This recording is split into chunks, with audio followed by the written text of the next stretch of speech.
Once you start going, and then other people will talk about it to other people, and you just have to start. You just have to That's take action, you start, and then one thing leads to the next and go from there. Welcome everyone to our Hero Capital Raising Show. I'm your host Tim Mai, and today I have an amazing guest on the line with us. He's a doctor and he specializes in RV parks, which is not an asset class we have too many speakers for. I'm super excited to dive into and learning more. The guest expert we have on today is Dr. Jeff Anzalone. He is a full-time practicing periodontist in the great state of Louisiana, author and founder of Debt Free Doctor, debtfreedr.com. And his focus is on helping doctors and high income professionals create passive income from real estate so that way they can stop trading their time for money. And yeah, Jeff and his partners, they've been doing this for 5 years now. They have over $100 million in RV parks. And Jeff, welcome. So thank you so much for joining us today. Yeah, thanks, Tim. I know you and I connected at a meeting, I think in Dallas in September, and we talked about setting this up. So I appreciate the invite and glad to be here. Yeah, definitely. Glad you were able to find time to do this. I know I've been wanting to interview you for a while because I love what you do from the content creation side to the type of assets that you're focusing in on. So let's start out. You can share with everyone a little bit about you and what had you go from being a doctor to expanding into being a real estate syndicator. Yeah, I think the main thing where the switch happened after I've been practicing for about 10 years, I was a Dave Ramsey guy, get out of debt and then work until you're 70, 401k, that sort of thing. Cause that's what all the other dentists were doing. And we went snow skiing, fell, had a injured my hand, and it's hard to work on teeth when you don't have Mm, your hands.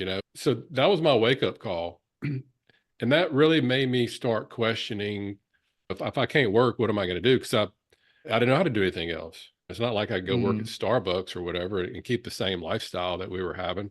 So I started just searching online about passive income and wealthy people and side hustles. And there's stuff all over the place.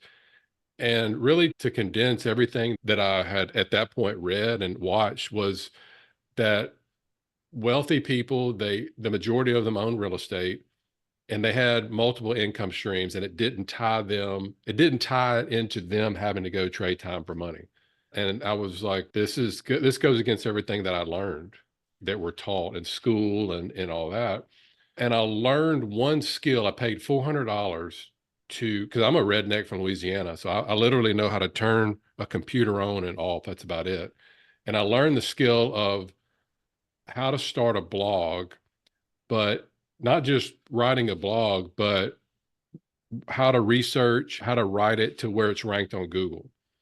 And mm, that one skill is why we're talking today. Because if I never learned that mm. skill and started creating content and one thing after the next, it wouldn't have gotten to this point.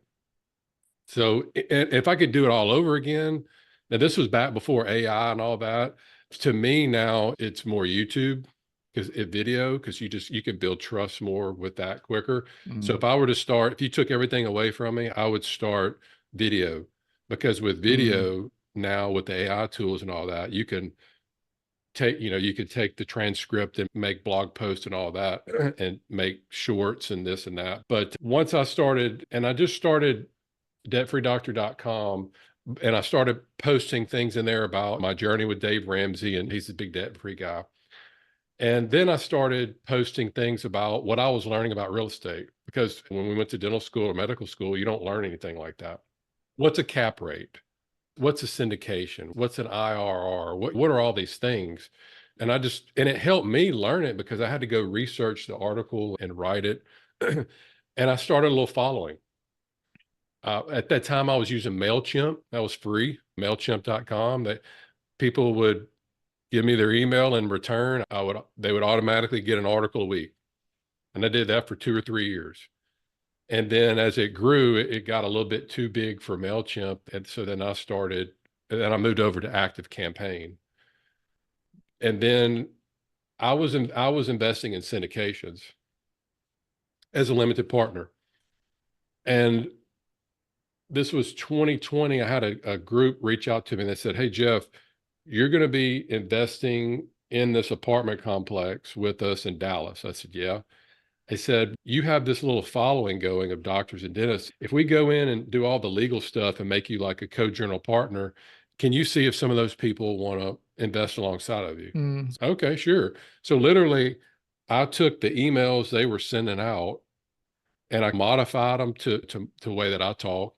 And I sent one out. 48 hours later, I sent another one out. And then the group said, "Hey, between us sending out to our investors and you sending it out to your investors, you don't have to do any more. We've got enough capital, blah, blah, Oh, blah, wow. raised." I said, "Okay, that's great." And they said, "How long have you been doing this for?" And I said, "What?" They said, "Raising capital." And I was like, "What is that? What are you talking about?" And they said, "In 48 hours, you raised $2.4 million for us." Wow. And I was like, and I had 20 people, accredited investors. It wasn't like a huge, like I have right at 5,000 now, just to show you it doesn't really matter the size of your list. It's the quality of the list. So Mhm, that yep. was how I went from doctor to content creator to raising capital. It was just one thing led to another. That is amazing. Wow. So that list of 200 was built primarily on blogging at that time? 100%. Wow. That is amazing. All right, we're gonna talk a lot about content creation on this call. Um, so now you have expanded beyond multifamily and primarily focus on RV parks. Is that correct? RV parks and mobile home parks. Okay, Mhm. great. Share with us a bit about what had you transitioned to RV parks and mobile home parks and not stayed in the in the multifamily space. I'm in several multifamily deals as an LP and and a GP, and none of them are paying distributions now. They're getting hammered with the inflated cost, inflation, mainly insurance. And the way that Mm, I put it to people, let's say you have when people will ask us why aren't they're paying distributions, whatever. I said, think about this. Think about your mortgage is 3 grand a month, and all of a sudden it goes up to 10 grand a month. And they're mm, like, "I can't afford that." I said, "Exactly. That's what's happening to these people. And it's not their fault. They don't have any claims filed or anything. They're just getting hammered." And now that I've done multifamily, short-term rentals, self-storage, I have got something to compare it to. And RV parks and mobile home parks, they're like dirt cheap. You don't even have to mm. have really any management if you don't want to. The insurance is cheap. There's multiple streams of income that you could get from the RV park. And look at where our country's going, affordable housing. Yep, yep. And Yeah, and that's a and mobile home parks are like Bitcoin. They don't make them anymore. There's a limited supply. And they don't because the counties, they would much rather have a 100-unit yep. apartment building versus a 50-site trailer park because they're going to get a whole lot more taxes and revenue from that apartment. Yep. Do you find, yeah, so let's dig into the asset class. So it sounds like this asset class has great cash flow mainly because you're able to buy them cheap. The cost to hold them is cheaper than say multifamily. Like insurance is cheaper. I assume property tax is probably cheaper too because the value of the asset is less. And in mobile home park is more of a month. Is it like a year rental? And then RV park, are you doing daily? Is it monthly rentals? What's the income like? Yeah, with mobile home parks, it's monthly. And then it depends on what we have out of the 27 RV parks, we have a mix. We have some of them that are just monthly. They're all workers, just like a mobile home park. Mm, Meta is building a $2 billion data center 30 miles from my house in Louisiana. And we're getting calls all the time now with people wanting to RVs or whatever or mobile home parks.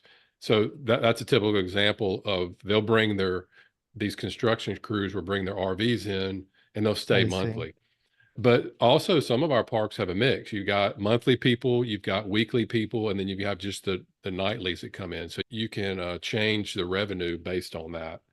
I see. ICE, You can do ice sales, propane sales are big, golf cart rentals, bed and breakfast, cabins, food, restaurant. We have two parks in Montana. The food and beverage does real well. We just applied for a liquor license up there. So it multiple streams of income versus just rent. I see. Mhm. Okay, yeah. It's almost like the hospitality space Yeah. pretty much now. Okay, gotcha. So does that require a lot more management then? Yeah, how does that work on that side? It depends on the park. So like the one we just got last month and not too far from my house, that's monthly. We treat it like a mobile home park. There's not much management at all versus the one in Montana where we have the bed and breakfast and cabins, and that's more on-site management. So it just depends on what you purchase. I see. Okay. In terms of like the size of the parks that you have, are they very big where institution players playing in that space, or you're buying them a lot smaller from mom and pop type of facilities, parks? At first, that most of the RV parks were mom and pop. I would say $1 to $2 million, but now Oh, okay. that we've had some inquiries about private equity wanting to buy some of our portfolio. They're wanting bigger parks. They requested at least one resort type park, which that's why Mm, we bought one in Montana, and more of a 5 to $10 million. But it really doesn't. The bread and butter for us is the $1 to $2 million parks for either mobile home or RV, and that's mainly mom and pop owned parks. I see. Okay. Yeah, I remember talking to you, one of your partners. He mentioned that the reason why you guys focus a lot on mom and pop because you're also able to get seller financing when you buy them as well. Is that correct? Hmm. Yeah, you got to think about these people that are retiring, and to them, that's like an annuity payment. They like that stream of income that's guaranteed. The one we just bought from our house, about near my house, guy, he built it in '99, and he's got 60 acres. They're going to live off into their retirement, and they wanted that cash flow, and they liked it. 6 grand a month is something like that. We're paying them 6,500, Wow. and they love it. That's amazing. Okay. Mhm. Okay, so you invested in multifamily, you invest in self-storage. Now you have mobile home parks, RV parks. Out of all the different asset classes that you invest in, what do you think is your favorite now? And then what about when the market comes back? Do you think at some point you might favor multifamily and self-storage again, or you or for the foreseeable future going to stay in this mobile home parks and RV park space? Uh, that's a good question. I think it comes down to my business partners that I have one in the mobile home park space that he also lives in Louisiana, and all of our mobile home parks are in Louisiana. And Ah, then okay. the other one is a real estate attorney. He's in Nashville. That's who I own the RV parks with. I So see. one's with mobile home parks, one with RV parks, and but it's more based on that and based on what they've done and what they can do. Because I'm sure there's great multifamily people out there and great people that are self-storage and all that. It's just these two people are just they're outstanding, and I know them real well personally and from a business aspect. So that to me, that's the most important thing. And they're giving our investors returns and that they are underwriting, very conservative. Because to me, the end of the day, it's your reputation that's the Right. most important thing. That's why I like it right now, and I'm sure the multifamily will come back, things will reset, but yeah, I'll go from there. Gotcha. Okay. So in the multifamily space, a lot of operators got in trouble with their deals that they bought in 2021 and 2022. Mobile home parks and the RV parks operators that you know of in that same time period, the parks that they bought in 21 and 22, do they have the same challenges that the multifamily home guys have at all, or have they been cash flowing just yeah great and they haven't had any issues or capital calls or anything like that? So far, the our mobile home and RV parks, no capital calls. Some parks have done better than the others. Some have needed a lot more work versus the others.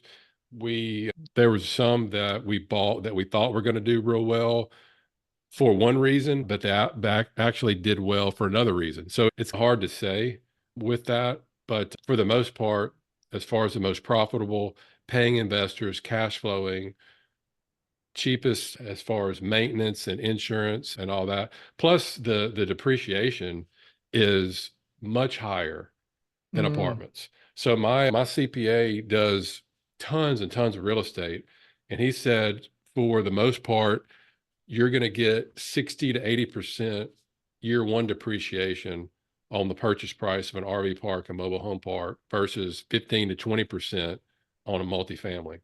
that's amazing. I can see that because the mobile home, the mobile homes, the RVs, those are all personal properties and those things depreciate a whole lot faster as well. So that makes Plus the sense. land, you do a lot of land improvements, so you're able to Ah, accelerate that depreciation too. So that he said that had a lot to do with it too. So gotcha. whenever we get our cost seg studies, that's usually the case. Gotcha. That makes sense. All right. So let's transition talking about your content creation, marketing, and building your list, nurturing your list, things like that. You mentioned you start out with writing blogs, but if you can do it all over again, you would just go straight into videos, particularly Hmm. YouTube videos. Have you found, before we talk about the content, talk about the audience? Have you found the audience to be of higher quality audience or than the blogs, or it's because they watching your video, they feel like they know you a lot more, the trust is built a lot faster, and so the quality of the audience might be the same, but the investors are just more warmed up. What would you say about the audience there? But because I originally started targeting doctors and dentists, naturally other high income professionals also started as well, like attorneys, people working Mm, for Apple, Facebook, Google, other accountants, people like that, just kind of naturally, sometimes they'll email me and they'll say, "Hey, I'm an accountant or I'm an attorney. Can I still invest with you?" But it like, naturally attracts that type of audience. But I will say that I've had more comments at meetings with people coming up to me saying, "Hey, I saw this video or I saw that video you did," and none of them ever say much about the blog, the article, mm, which that's what caused me 2 years ago to double down on YouTube. And I'm really more focused on that. And I do think that you build more trust when you can see somebody and versus just reading something on paper on a screen. And that's how I learn my information anyway. So I'm like, if I'm learning like this, might as well yeah. start teaching like this too. This That makes a lot of sense. Yeah, I watch a ton of videos for education. I consume content the same way. So share with us your strategy behind YouTube and give us some of the tips and tricks. Let's pretend everyone on here listening in right now, we're all gonna go start our YouTube channel to educate our passive investors and attract passive investors. Give us the playbook on that. I don't know if I have the playbook. It's out of everything that I've done, it's been the hardest to grow on. And Mm, I've been doing YouTube, I think a little over 3 years for about close to 500 videos. And what's weird with YouTube is you never know when it's just going to start showing your video. Like, for instance, my my number two video for the first year, it got like 800 views. That's it. And then all of a sudden, something with the algorithm, or I don't know what happened, and now it's got over 100,000 views oh wow. for what. And then my number one video, it's got 100 and I think 60,000 views, and I did it like 4 months Wow. ago. Wow. You never know with it, it's so nice because it's evergreen. If you do an Instagram reel or Facebook post or something, it's gone after a day. Yep. People aren't going to Yep. come back to that. But that's why I like YouTube. I read the book Who Not How, and Hmm. that's what got me to start my channel because there was so many how questions that kept me from starting it. How do I edit them? How do I come up with ideas? How do I make the thumbnails? How do I publish them? Once I found a who to do it for me, that was it. Wow. Yeah. So that's amazing. So the who that you found to do all of that thumbnail editing stuff, Is it an agency or do they work for you full time? I started off with multiple people, and then one of the YouTube coaches that I used early on, I noticed one time we were doing a screen share like this, and he said, "Yeah, they were supposed to edit your video, whatever." And he shared a screen, and I saw who they were using.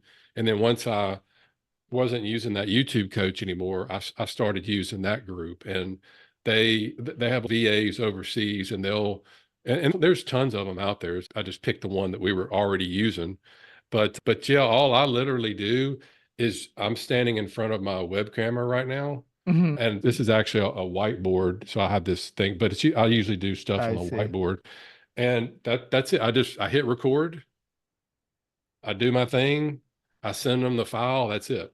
If you can record a video at your web camera, that's all I do. You can go to my Wow. YouTube channel and you can watch it. And It's that simple, huh? I do have some stuff where I'm out and I've had people film me and stuff, but 95% of the videos, that's what it's basically done.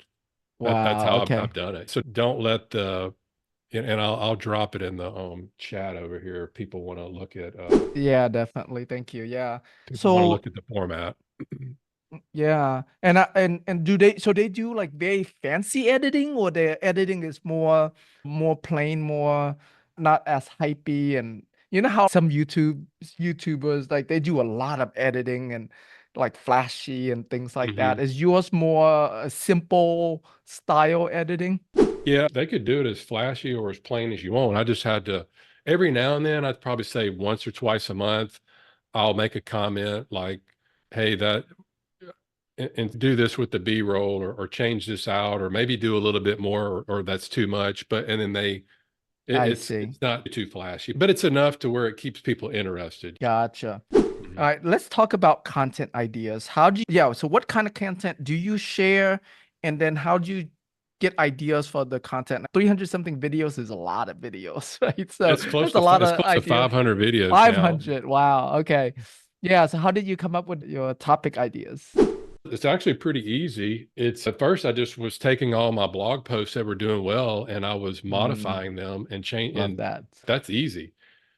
So I did that for the first couple hundred, but now I don't do that anymore. Now I will, when people ask me, so for instance, somebody in my Facebook group the other day asked me, what are some of the tax benefits of investing in a syndication?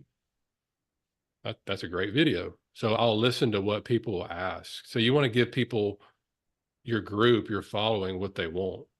If Hmm. there's and then the videos that I learn from and channels that I'm subscribed to, that's how I get my content ideas. Like, oh yeah, that would be really good to talk about cost segregation and how it would affect your taxes or whatever, or things like that.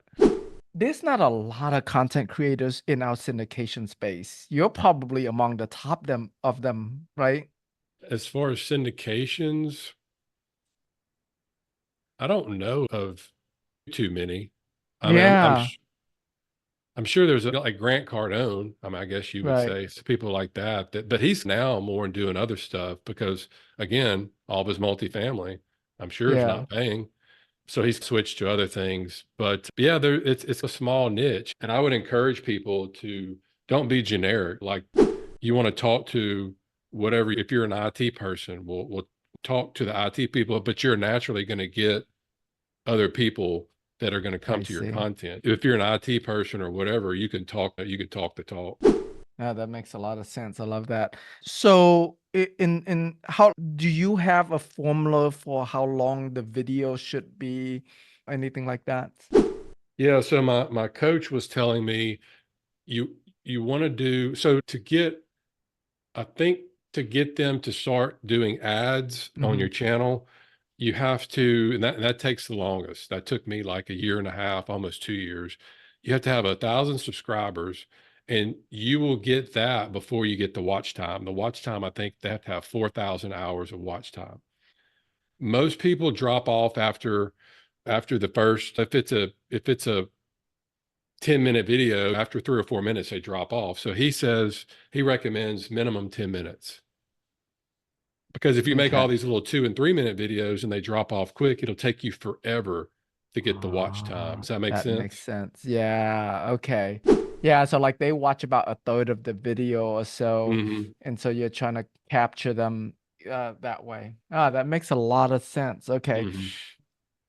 And anything else around, do you come up with the title of each videos yourself, or does the team, the editing team comes up with that?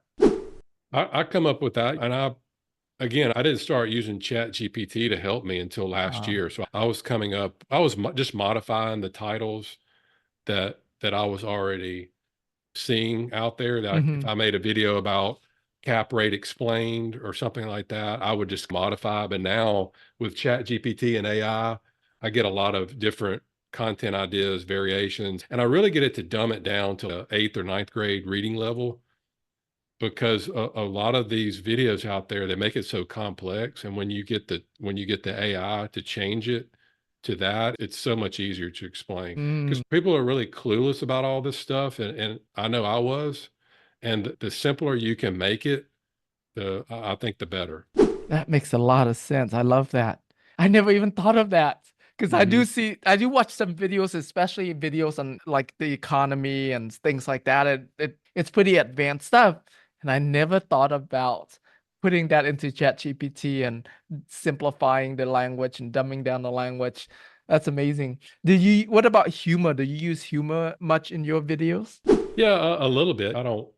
I have a dry sense of humor, so I just at first I was trying to be somebody who I wasn't on some of my earlier videos. And I don't know if it was one of my kids or somebody watched a video and they were like, "Why aren't you telling jokes like you normally do?" or whatever. Because they knew me. And I was like, you know what? You're right. I need to just nonchalantly do some stuff. And so just whoever you are without the camera in your face, Uh-huh. just be that person on the camera and just be who you're going to be. That would be my recommendation. That's great, great advice. Okay. What about going back to the topic a little bit? Does the topic of the video and the topic of the thumbnail has to be the same, or can they be very different? Now the group that does my stuff, they do the thumbnails, and I know it could be more advanced. Some people do thumbnail testing and this and that, but I'll let them do it. But most of the thumbnails are 2 to 3 words to catch your attention. So Okay. if let's just say you're going to do seven things to save taxes on in 2025. And then like your thumbnail is going to be something like tax secrets 2025. Take part of that and modify it. But again, you can use AI. Once you get your title, you can put an AI and go give me, and it'll tell you, it'll say, okay, put a picture of a mobile home with your face on the side and it'll give you recommendations. So again, it's changed quite a bit since I started doing it. I see. Very cool. In terms of if you're looking at the videos that you have created, one that is more popular than others, is there certain topics that you find getting more viewers on than other topics? Yes and no, because sometimes I'll think, man, this video, I'll spend just like hours preparing for it and modifying it, and it'll get like 200 views. And some Mm. of them I'll just throw together and it'll get 5 to 7,000 views. And you just, I don't know. I try to do videos now that I'm interested in, that I think Mm. that people would benefit from. I know some people start off and they only look at the top videos that are performing well. One of the hacks is if you can find somebody that, and you have your subscribers, you can go, I have 8,500 subscribers.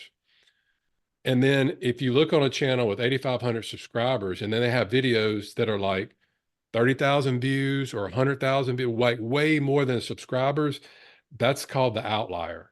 And though, Ah, if you okay. can find channels with low, like 1,000 to 2,000 subscribers, and then they've hit it big with a couple of videos, those would be good topics to do your videos on. And my number one video has got 160,000 views. That was a topic that another channel had that was like that. It was an outlier. Does it work all the time? No. But my number one did it. So that's what I look for now is when I I'm looking at other channels. Very cool. And what topic was that one on? I think it was like early retirement or Mm, let me see what the title was. So you can go to somebody's channel and click on videos and then search by popular. Retire now if you can answer yes to these 6 questions. It's got wow. 170,000 views. And what's crazy is, can I do a screen share? Yeah, yeah, you Well, can. I'm trying to show You you. should be able, yeah, you should be able to. So can you see my YouTube Yep. channel? Okay. Yes. So when you go to a YouTube channel and you come home, you'll come here to the home, go to videos, Mm-hmm. Mm-hmm. and it'll automatically do like by the late. So this was 1 day ago, 1 day ago, Oh. 4 days ago. You want to go Well, to popular. your topics are pretty broad. Yeah, because Okay. they were, so you could see the thumbnails that I did Uh-huh. years ago. I was all over the place because these were more my blogs, like book reviews. And this Uh-huh. was like with my original coach. This was 3 years ago. So saying these were all blog posts. Mm, I okay. interviewed Grant Cardone. That was a pretty cool interview. But so my recommendation would be go to popular and then so if I didn't know this channel, I'm like, okay, it's got 86 Mm-hmm. 8,600 subscribers, then I'm going to look at like probably these 2 rows right here. I see. And here's the outlier. This was only 3 months ago, and this took 3 years to get it. This is 3 months, and then 17,000. But here's what's crazy with, so this was the one I was telling you about that you just never know when it's going to take off. Mm-hmm. So I'm going to go over here and I'm going to click on analytics. Okay. Again, this was 3 years ago. And you can actually see these are days Mm, right yeah, here. Actually, it I was like see. two years. Let me see. All right. So after about the first year, it was 875 views. Mm, And then it gradually went up. And then once it got to, let's see, about 2 years, it started picking up and it was mhm. 30,000 and it flattened off. And then whatever reason, you see how it picks up? I mean, Yeah. this right here is how many views I've gotten in the last 48 hours. Wow. This was 3 years That's pretty ago, cool. That's you so know? cool. Yeah. And gosh, And the then this one right evergreen. here, this just blows me away. So this one, I'll go to I'll go to analytics. So you can see Hmm. that the quality here has gotten better because I've used a different editor. They do this stuff better. But right off the get-go, you can see how much money I've made off of it because it's shown out. But I mean, look at this, 3,400 views in the last 48 hours. Wow. That's So all amazing. you got to do is do this once and it's just Yeah. that's it. Wow. I love that. And then right here, it shows you after this was another thing that my YouTube guy said, like in the first, I think he said 60 seconds. And I don't even do this right here. You should have 70% retention. Right now, I only have 40. Hmm. That basically means half of the people have already dropped off after a minute. Mm, But I see. you want to try to keep it in this gray line right here, which you can actually Hmm. see I don't. But that's the main thing is you want to hook people that at the minute mark there's Hmm. still 60 to Hmm. 70% of the people watching it. And you can see here it's not. But that's, and then they go in and then they schedule all this stuff. And I know all this looks gibberish, but once you just start looking at it, and I keep the same description, I keep the same links in it.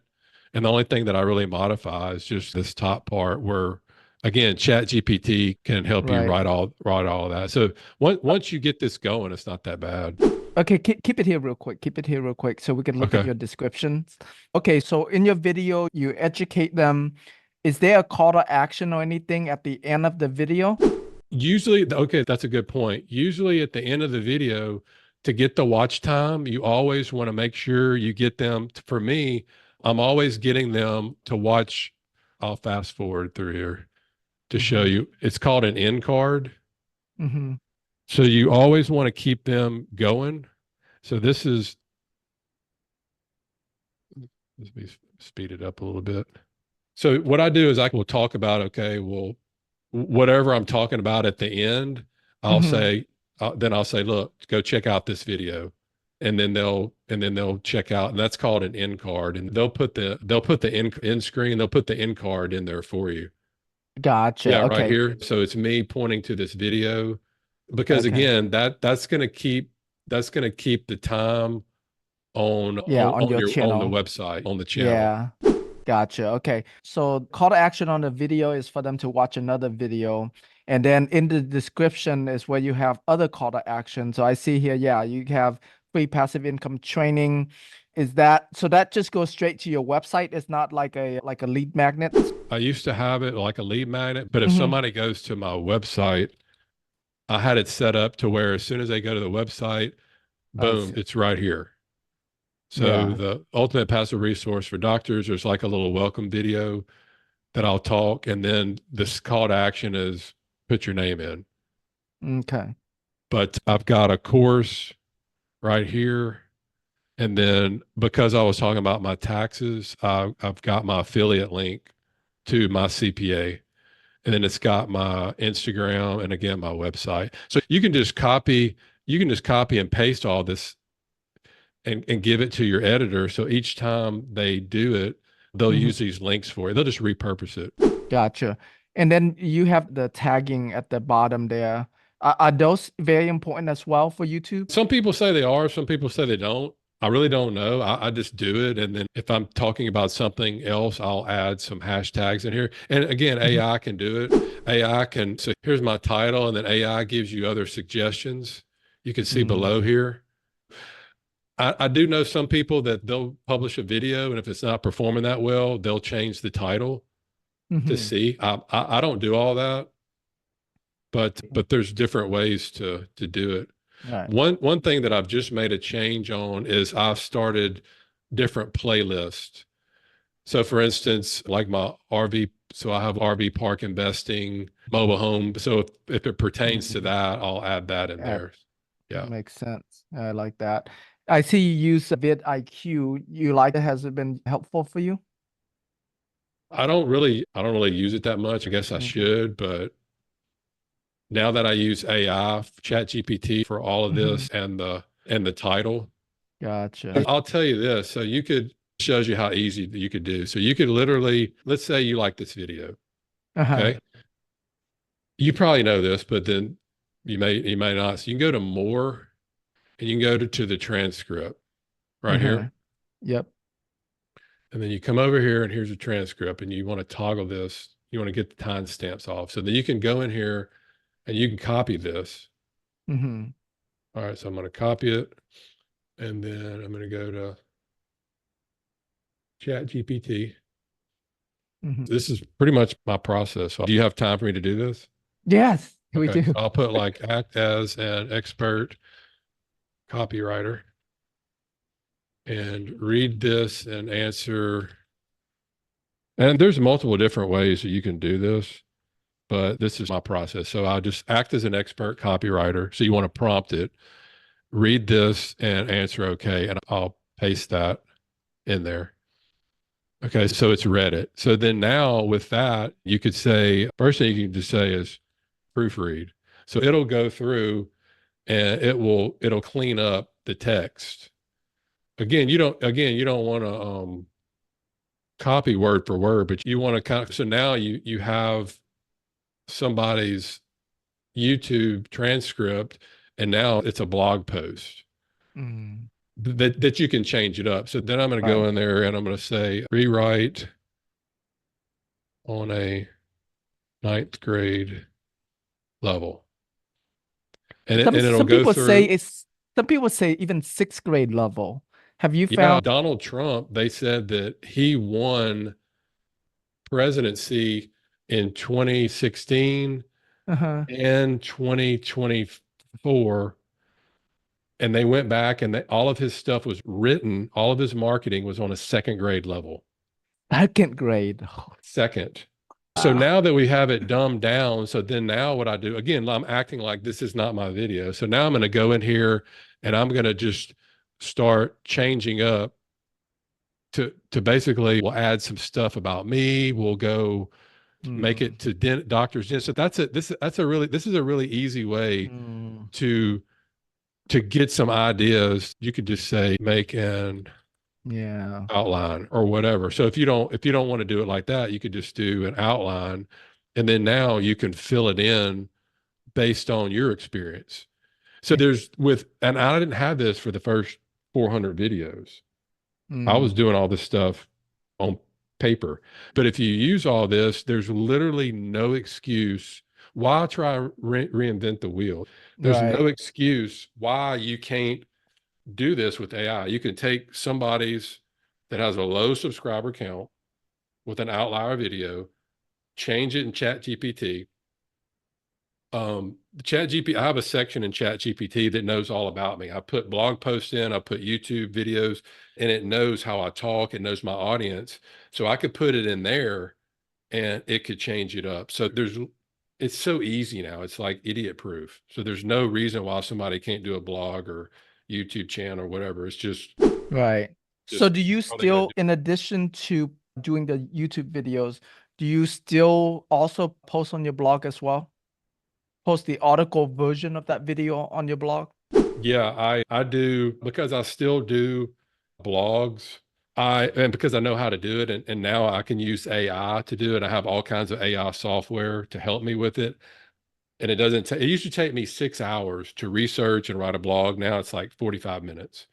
Mm, So I'm still writing the blog. And then if I think it's worthy enough to do YouTube, then I just modify I would summarize it. I see. See what I'm saying? But Yep. if I start off with so if I go in and I find a video like I just did and showed you, and Hmm. once I have my YouTube transcript, I can repurpose that into a blog. I see. Okay. Very Look cool. at And you. how often, hey guys, if you have questions for Jeff, we're gonna go to Q&A in a little bit here. Feel free to put your questions in the chat. So how often are you doing your videos? Is it daily? Is it two, three times a week? Is there a specific frequency that you do it? I post the content plan that I've signed up for. I post twice a week. I started off posting one article a week. And then once I started posting two articles a week, I started to see my content go up. But now I've seen Google is really starting to kill a lot of the blog posts because of AI and people cheating and all that stuff. So I've seen my traffic go down on my blog, and that's why I'm not focused on my blog as much anymore. I still Mm, post articles, but that's why I'm more into YouTube. Plus, that's how I learn. And then right. I'll publish one blog post a month, and then something else that I do. I'll show you real quick. Again, all this AI material that you can use is Right. pretty incredible. I have something, there's all kinds of stuff, but I have something called Opus. It's called Hmm. Opus Pro. If you haven't heard of that, so I can take like my video. This is my Hmm. video. I can just take it, Hmm. copy it, and then I can paste it right here. And then what it Hmm. does, so here's all my videos. So it makes all the shorts. So That's that's how cool. people are making all these shorts. So you can go in and find the one that you want, do a YouTube short, Instagram reel, all that stuff. Just again, one video and look at how much content you can get from it. Yeah. And AI does all this. That's amazing. Have Yeah. you found it to be pretty good, pretty spot on with how they select which part of your videos to turn that into a short? It's okay, but I don't overdo it. I may do one or two shorts per video, but I think as my channel grows, I'll get a better editor who will really pick out the good parts and can do Mm, that. But right now it does okay for what I'm paying for it. gotcha. Okay. All right. So you do it. Yeah. So you publish two videos a week. All right. Let's talk about tools. So we talked about Opus. We talked about ChatGPT. What other tools among the ones that you use the most? Hrefs is what I use to search for blog articles. If I like an article, I can drop it into my Href software, which there's a bunch of different types of software, and it will tell you the keywords that. So if you want me to, I made a video It's been a little bit. It's not super up to date, but it's pretty up to date, and it's 25 minutes long. And what I can Okay. do is I can drop it in the chat, and then it's my workflow that I do. And I did a Oh, that screen would be share. amazing.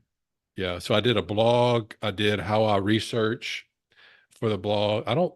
Oh, and then how I repurpose it and all that. Yeah, so y'all don't have to worry about trying to remember all this stuff. I'll put it and drop it in the chat for you. So it's actually a YouTube video. It's right there. Okay, excellent. Thank you so much for that. Yeah, that's And I've added like I don't think I have Opus Pro, and I don't think I have a lot of the Chat GPT on there, but I've got a good bit of the stuff. Oh, actually I do. I do have it on there. I take that back. So yeah, you'll pretty much have the whole process. That was 9 months ago, so that's still pretty up to date. And it took me years and years to get to that point. If you were to hire right. me one on one, I would charge you probably 10 grand to work with you, and you just got it for free right there. That's amazing. Thank you so much for that. It's so yeah, you started with a YouTube coach in the beginning. And so since then, have you hired more coaches or have you just been learning as you've been implementing? I know somebody posted in the group, Sean Cannell. I think I signed up for one of his courses or something, and I got Hmm. some, but a lot of those guys are saying the same thing that I've already learned, but I'll get new stuff out of it, out of different things. Right now, I don't have a YouTube, I don't really have a content coach. I know it's working for me now. And that's not saying that I won't in the future, but right now, and I've spent on actual coaching, not so much content, but all the different types of coaching to get me where I am. I've spent over $300,000 in the last probably 5 or 6 years. So that I wouldn't, I would make sure that really that's the cheat code to success is you find somebody that's doing what they're doing what you want to do, or they have what you want and you pay them for it.